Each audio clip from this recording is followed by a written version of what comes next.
नमस्कार, आप देख रहे हैं एनबीटीवी। मैं हूं सनोज गौतम। आज हमारे साथ में एक राजनीतिक विश्लेषक हैं। विश्लेषण के रूप में हमारे साथ मौजूद हैं आज एके मिश्रा जी। एके मिश्रा जी, आपका स्वागत है एनबीटीवी में। Thank you, thank you. तो मिश्रा जी, आज हम बात करेंगे चीन और भारत के बारे में जो भी एक विवाद चल रहा है, सीमा का जो विवाद है, उस पे जिस तरीके से हमारे जो सैनिक हैं उन्होंने अपना दमखम दिखाते हुए भारत चीन को जिस तरीके से गलवान घाटी से खदेड़ा है, वो बहुत ही सराहनीय काम है। और जिस तरीके से हमने एक बढ़त ली है चाइना के ऊपर उनकी एप्लीकेशंस को बैन करके, और इतना जो साहस हमारी आर्मी ने दिखाया है, तो उसके बारे में आप कुछ बताइए कि आपको क्या लगता है कि इतनी बड़ी जो भारत को एक जो जीत मिली है, जो एक भारत की जो इमेज बिल्ड हुई है अंतरराष्ट्रीय लेवल पे, उसके बारे में आप कुछ बताइए हमें। सरोज, देखिए, ये क्वेश्चन आपका बड़ा वाजिब है। सारे डिफरेंट न्यूज चैनल के द्वारा कवर किया गया, लेकिन जो आपका टाइटल है कि क्या खोया और क्या पाया, इसके पोटेंशियल बेनिफिट इंडिया को क्या हुए, शायद इन चीजों पे प्राइमा फेसी तो बातें हुई है, लेकिन माइक्रो लेवल पे क्या क्या बेनिफिट हर इंडियन को, और इंडिया एज ए कंट्री और India as a emerging super power in terms of military, in terms of science and technology, in terms of, आप ये बोल सकते हैं कि military, science and technology as well as economic super power.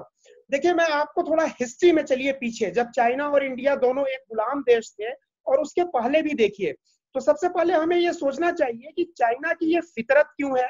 1962 में भी उसने ये किया। देखिए, उसके पीछे कारण ये है कि बहुत पहले चाइना भी कई बार, वहां पे भी छोटे छोटे कई डेंसिटी होती थी, कई किंगडम होते थे, लड़ते रहते थे। अच्छा, बाद में चाइना भी कहीं न कहीं किसी न किसी के द्वारा शासित किया गया, और कई पार्टों में जो है उनका जो है विभाजन भी हुआ। तो चाइना के अंदर एक ये है, एक हिस्टोरिक ड्रीम है कि कभी हम यहाँ से लेके वहां तक होते थे, तो वो पार्ट भी हमारा है, वो पार्ट भी हमारा है। अब ये ठीक ऐसे ही है जैसे कि इंडिया का आप लीजिए, और हम ग्रेटर इंडिया के कॉन्सेप्ट को अप्लाई कर दें, तो हम बोलेंगे कि जी कंबोडिया भी हमारा है, वो भी हमारा है, मतलब आधे से ज्यादा जो देश हैं वो हमारे हो जाएंगे, जो जम्बू जम्बू द्वीप का कॉन्सेप्ट है। सवाल ये है कि मॉडर्न वर्ल्ड में इस तरह के जो ड्रीम प्रोजेक्ट होते हैं वो फिजिबल नहीं होते हैं। कोई भी अगर एक देश अपने आप को सुपीरियर समझने लगे पूरी दुनिया से, तो बहुत बड़ा विनाश होता है। हिटलर के साथ यही था, जर्मनी के साथ, ठीक जर्मनी का एग्जाम्पल बहुत सुटेबल है।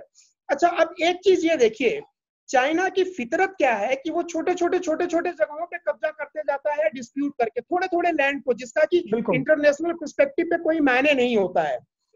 चाइना की जो जैसे कि अभी दुनिया हम भर देख को सकते हैं डराने जो की उसकी जो भी विस्तारवादी जो भी नीतियां हैं, जिस तरीके से अगर हम देखें, एक अगर हम एक अगर हम देखते हैं कि मैप पर किस तरीके से अगर बात करें जापान की, या बात करें नेपाल की, या भूटान की, या भारत की, पाकिस्तान की, श्रीलंका, मालदीव्स, कहीं पर भी अगर आप देखते हैं तो वो हर जगह अपना वहां पर दावा ठोकता है। यहाँ तक कि अभी तो भूटान के भी एक वाइल्ड लाइफ सेंचुरी पार्क पे भी, वहां पर भी उसने अपना दावा ठोका, और जापान के एक आइलैंड के ऊपर भी कहा कि ये भी हमारा पार्ट है। तो उसकी जो विस्तारवादी नीति है, जैसे साउथ चाइना सी को कब्जा करना चाहता है, आसपास के पड़ोसी मुल्क उनको परेशान करता है, नॉर्थ कोरिया की मदद से अमेरिका को एक खतरा बन जाता है। तो आपको क्या लगता है कि ये चौतरफा जो वार जो चाइना कर रहा था, कहीं ना कहीं भी जो भारत ने जो कदम उठाए हैं, प्रधानमंत्री नरेंद्र मोदी जो लेके उन्होंने वहां पे जाकर अपने सैनिकों को जब उनका सम्मान बढ़ाया, उनका मान बढ़ाया, तो उसके बाद में किस तरीके से भारत इसको अपनी लड़ाई को आगे लेके जाएगा, और कैसे चाइना को इसमें पछाड़ेगा?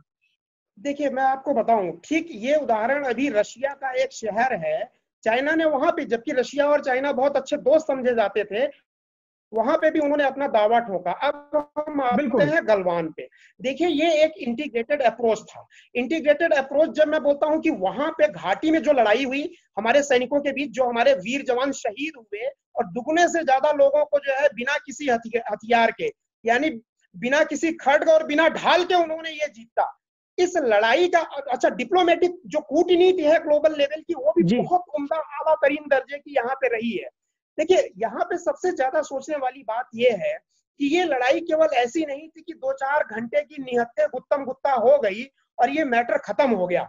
मैं आपको बताता हूं, इस लड़ाई का महत्व वही है जैसे पुराने जमाने में चंद्रगुप्त और चाणक्य ने सिकंदर को रोक दिया था। सिकंदर का जो विजय रथ था, सिकंदर को अगर नहीं रोका होता चाणक्य और चंद्रगुप्त ने, तो न जाने वो कितने और देश, राजाओं और प्रजा का वो वध करता और उत्पात मचाता। ठीक यही नियत चाइना की थी। चाइना पूरी दुनिया पे कहीं न कहीं लोगों को परेशान कर रहा है, अटैक कर रहा है, लड़ाई लड़ रहा है।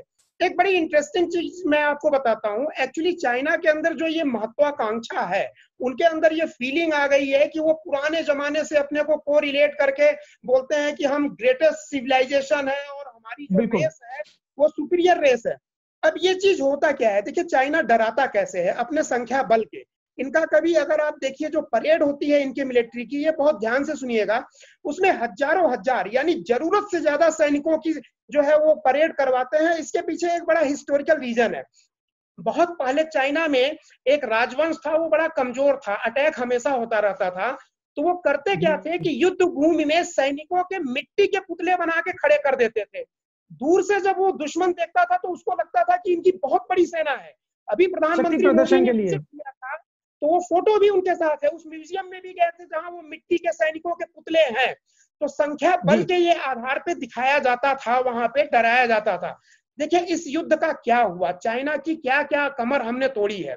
एक तो सबसे पहले जो हिटलर की तरह एक मिलिट्री फियर, अगर इंडिया ये स्टैंड नहीं लिया होता, अगर हमारे जवानों ने उनको धूल नहीं चटाई होती, तो पूरी दुनिया में इंडिया के मिलिट्री माइट की एक दहशत थी। लोग बोलते नहीं थे, WTO में नहीं बोलते थे, पॉलिटिकल विरोध नहीं करते थे और बिना लड़े ही लोग समर्पण कर देते थे, केवल ये दिखावे का। मैंने बताया ना, मूर्तियों का एग्जाम्पल दिया, तो अपनी सेना की क्वांटिटी को दिखा करके वो लोगों को डराता था, देशों को डराता था।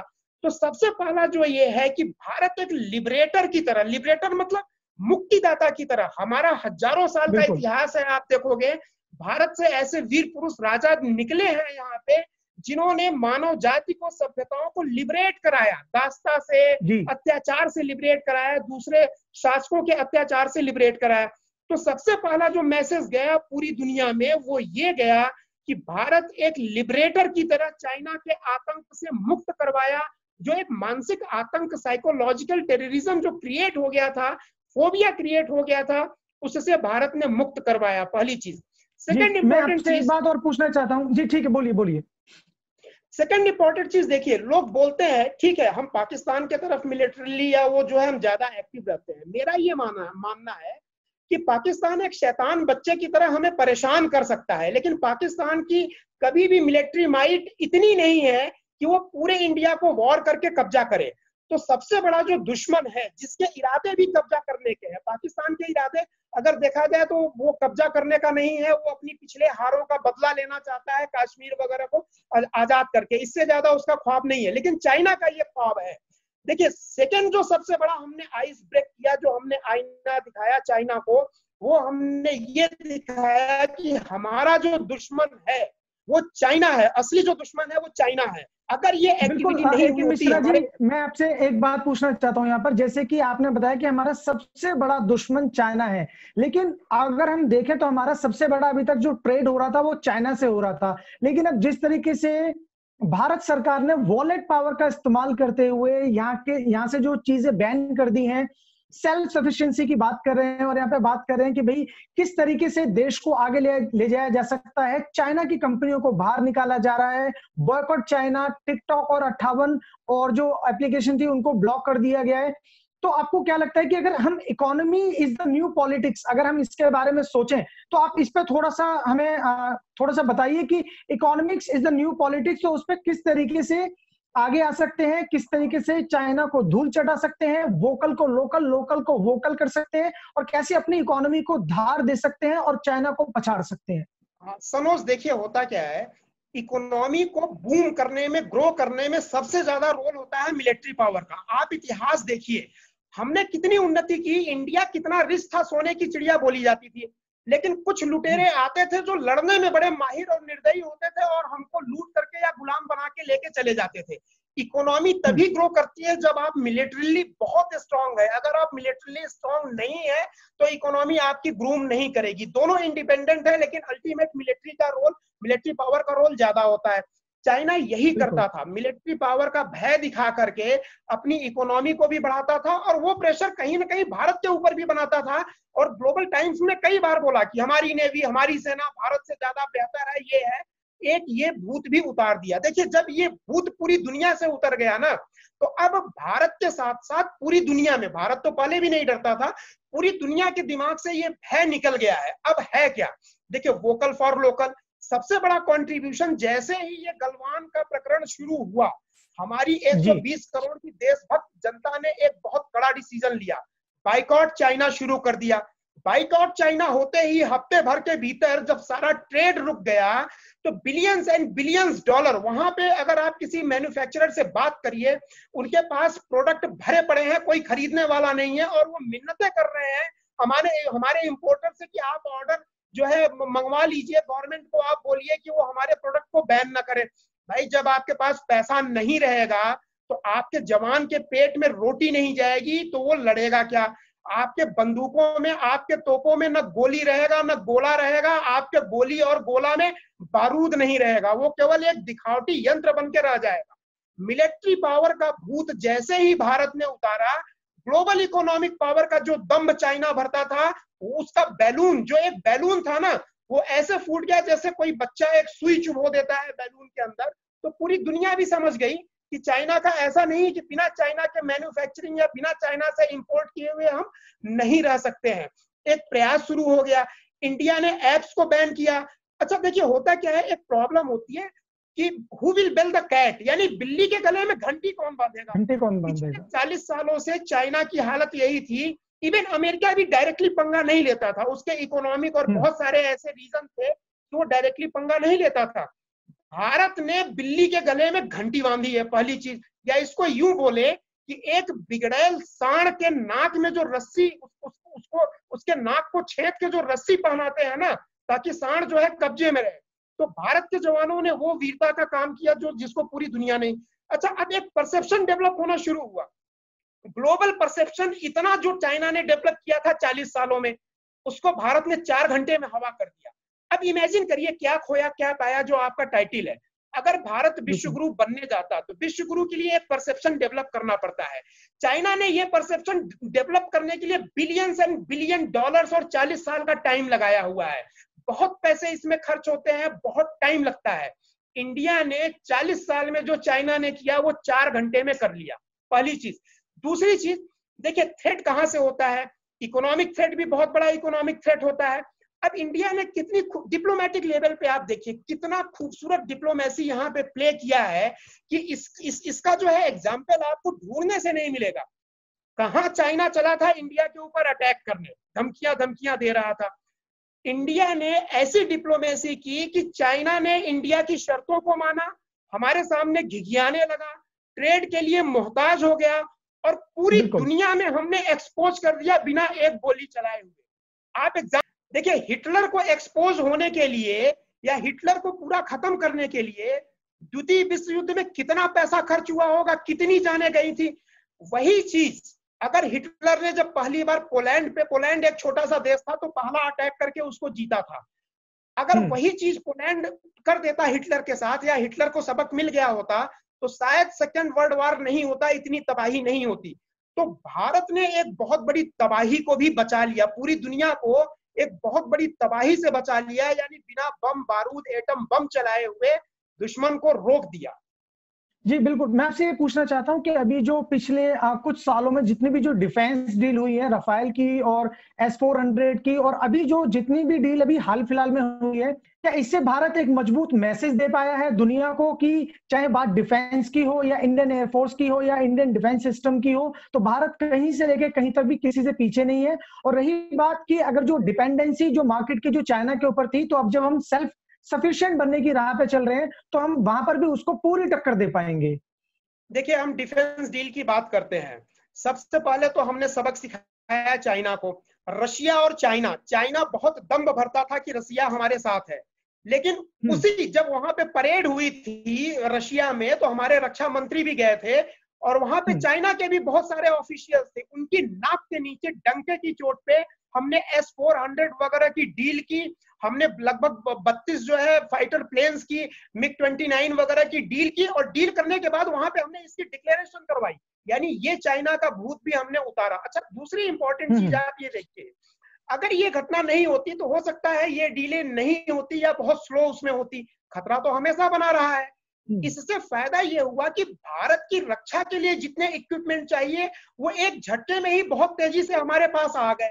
अब अगर वो हमारे पास आ गए तो जो डील 10 साल में होनी थी वो हमने अभी कर ली। यानी फ्यूचर मिलिटरीली अगर देखा जाए तो हमने अपने जो है देश को, कंट्री को सिक्योर कर लिया। कहाँ राफेल कितने दिनों के बाद आने वाला था, अभी 8 राफेल फाइटर इमरजेंसी में हुए। ये एक मैसेज ये भी देता है पूरी दुनिया को कि ये देश केवल हाँ हाँ करके जबान से भारत के साथ नहीं है, जरूरत पड़ने पे ये हर तरीके से, जैसे फ्रांस ने बोला हम इमीडिएट आपको सप्लाई देंगे, जुलाई के लास्ट तक 8 जो है फ्लाइट फाइटर प्लेन जो आपके हैं रफाल, उनकी हम डिलीवरी कर देंगे।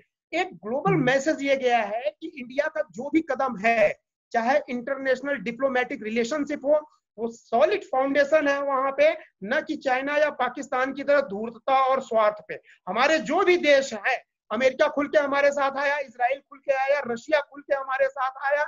एक सबसे बड़ा इंपॉर्टेंट जियो मतलब ग्लोबल पॉलिटिक्स में देखा जाए तो एक चीज और है, कुछ लोग बोल रहे थे कि अरे नेपाल भी हमें आंखें दिखाने लगा।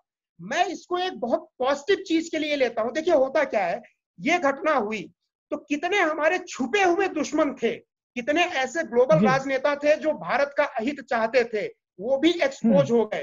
पूरी दुनिया में हमने चाइना की जालसाजियों का, फर्जीवाड़ा का, उसकी जो है गलत नीतियों को हमने पर्दाफाश किया। भारत के कितने दुश्मन है, कौन दोस्त है, इस चीज का भी पर्दाफाश हो गया। नहीं तो हमें पता ही नहीं चलता, पता चला आस्तीन के सांप बन के ये बैठे रहते, जितने ये नेपाल के जो ओली ओली हैं, ये आस्तीन के सांप बन के बैठे रहते। थैंक्स गॉड कि ये चीज हुई और इन लोगों के चेहरे से मुखौटा हटा। तो आप ये जो भारत की ये जो जीत हुई है, इसका जो श्रेय आप किसको देना चाहेंगे? और आगे भारत को सुपर पावर बनने के लिए, विश्व गुरु बनने के लिए ऐसी क्या चीजें हैं कि ऐसे क्या सबक है जो सीखना चाहिए? और क्या हम इकोनॉमिक पॉइंट ऑफ व्यू से चाइना से कुछ ऐसी चीजें सीख सकते हैं जिससे कि हम अपनी इकोनॉमी को पटरी पर ला सकें, सेल्फ सफिशिएंट बन सकें, अपने यहाँ पर मैन्युफैक्चरिंग जिसमें हम थोड़ा सा पीछे हैं, और थोड़ा नहीं काफी ज्यादा पीछे हैं, उसमें हम अपने आप को आगे कर सकें? तो उसमें उसके बारे में आप क्या बोलेंगे? देखिए सनोज जी, आपका जो पहला क्वेश्चन है कि इन सारी घटनाओं का जो पूरा ग्लोबल परसेप्शन हमने चेंज कर दिया, देखिए मिनटों में हमने चेंज कर दिया। इतना ग्लोबल परसेप्शन चेंज करने में सदियां लग जाती हैं, चाइना को 40 साल लग गए, जब से आजाद हुआ तब से मेहनत कर रहा है। सबसे पहले जो क्रेडिट जाता है वो यहाँ के पुरातन जो विचारधारा है, जो संस्कृति है, और 120 करोड़ भारतीयों को जाता है। ये 120 करोड़ भारतीयों की सामूहिक शक्ति है और हमारे यहाँ के संस्कार हैं। मिलिट्री का जो मोराल होता है, जो वीर होते हैं, उनकी जो पैदाइश या ग्रूमिंग होती है वो संस्कारों पे बेस्ड होती है, न कि हथियार दे करके या उनको बहुत ज्यादा तनख्वाह देके। चाइना के सैनिकों का आपने देखा ना, जब पिटने लगे तो छोड़ के भागे। हमारे सैनिक भागे? हमारे सैनिक कभी नहीं भागते हैं। ये हमारी हजारों साल की परंपरा और संस्कार है। तो पहला जो क्रेडिट जाता है हम सभी 120 करोड़ भारतीयों को और हमारी पुरातन संस्कृति और सभ्यता को जाता है। दूसरा क्वेश्चन आपका ये है कि चाइना से क्या सीखा जाए। मैं बोलता हूं कि भगवान ना करे कि हमें चाइना से कुछ सीखना चाहिए। एक दिन वो था जब चाइना हमसे सीखता था। वेनसांग और फाहियान यहाँ पे सीखने के लिए आते थे। वो एक डिफरेंट स्टोरी है कि वहां से वो क्या सीख के गए और कितनी बड़ाई उन्होंने इंडिया की थी। वो गूगल पे सर्च करिए। तो चाइना से हमें कुछ सीखने की जरूरत नहीं है, क्योंकि चाइना केवल धूर्तता के बल पे आगे बढ़ रहा है, ना उसके अंदर इथिक्स है ही नहीं। हम अपने इथिक्स को छोड़ ही नहीं सकते हैं। हमें यह है कि जो हमारे पुराने परंपरा है, जो सिद्धांत है, हमें उसी पे चलते रहना है।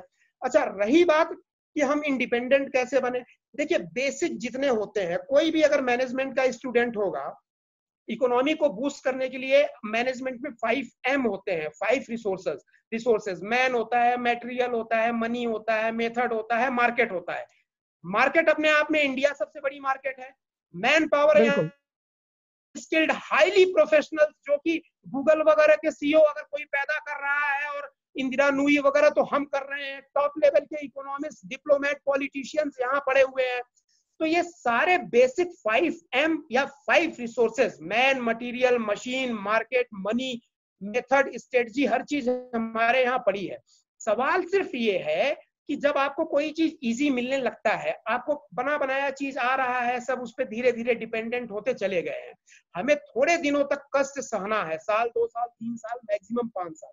वो सारी चीजें, भाई चाइना ऐसा कोई क्रायोजेनिक इंजन तो बना नहीं रहा है ना, जो हम इंपोर्ट करते हैं वो क्रायोजेनिक इंजन या कोई ऐसी टेक्नोलॉजी तो है नहीं कि कोविड की वैक्सीन बनाई है, कोई ऑप्शन नहीं है जी चलो इंपोर्ट करो, वो तो हम ही लॉन्च कर रहे हैं उनसे पहले 15 अगस्त को।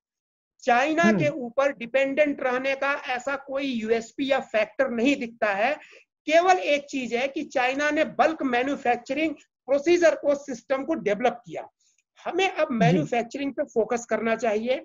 हर आदमी को यहाँ पे एंटरप्रेन्योर बनना है, रेदर देन कि हम लोग ज्यादातर जॉब सीख करते रहते हैं, जॉब सीकर की जो मेंटालिटी है उसको चेंज करना होगा। हाँ, तो एंटरप्रेन्योर बनिए। हर घर में एक, देखिए भारत जब सोने की चिड़िया थी, तो मैं आपको बता देता हूँ, माइक्रो इकोनॉमिक कंडीशन भारत की इतनी स्ट्रांग थी कि हर घर उस वक्त, भारत का हर घर एक मिनी प्रोडक्शन हाउस था, एक मिनी फैक्ट्री थी। हर घर में कुछ ना कुछ प्रोडक्ट बनते थे और उन सबको ले जाके कहीं असेंबल करके फिर एक्सपोर्ट किया जाता था।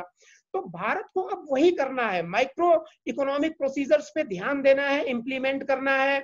अच्छा, लघु उद्योगों को बढ़ावा देना है और टॉप लेवल की जो टेक्नोलॉजी है, R&D पे भी हमें रिसर्च करना है। इसमें गवर्नमेंट ने एक बड़ा बढ़िया काम किया है कि भाई अब हम केवल कोई हाई टेक्नोलॉजी की जो चीजें हैं, फाइटर प्लेन वगैरह, हम उनको केवल आयात नहीं करेंगे, हम उनको मिलके यहाँ पे बनाएंगे ताकि टेक्नोलॉजी ट्रांसफर भी हो सके। तो स्किल डेवलपमेंट का ये बहुत अच्छा प्लान है।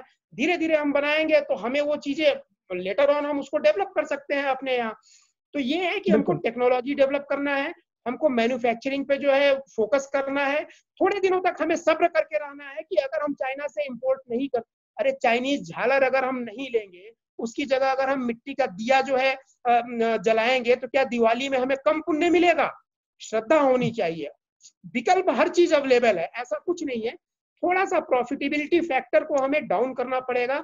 जो यहाँ के इंडस्ट्रियलिस्ट हैं, जो ये है कि हाँ भाई हर जगह आप प्रॉफिट मत देखिए कि चाइना से सस्ता आ रहा है, ठीक है 2 पैसे महंगा आ रहा है, लेकिन आजादी और राष्ट्रवाद की कीमत उससे बहुत ज्यादा है। बिल्कुल, बिल्कुल।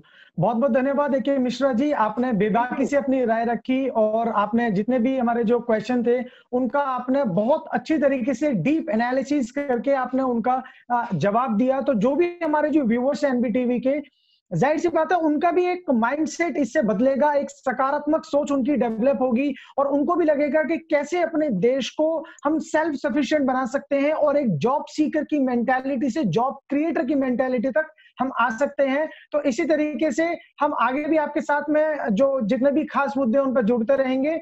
एनबीटीवी को समय देने के लिए धन्यवाद। Thank you Sanoj, thank you.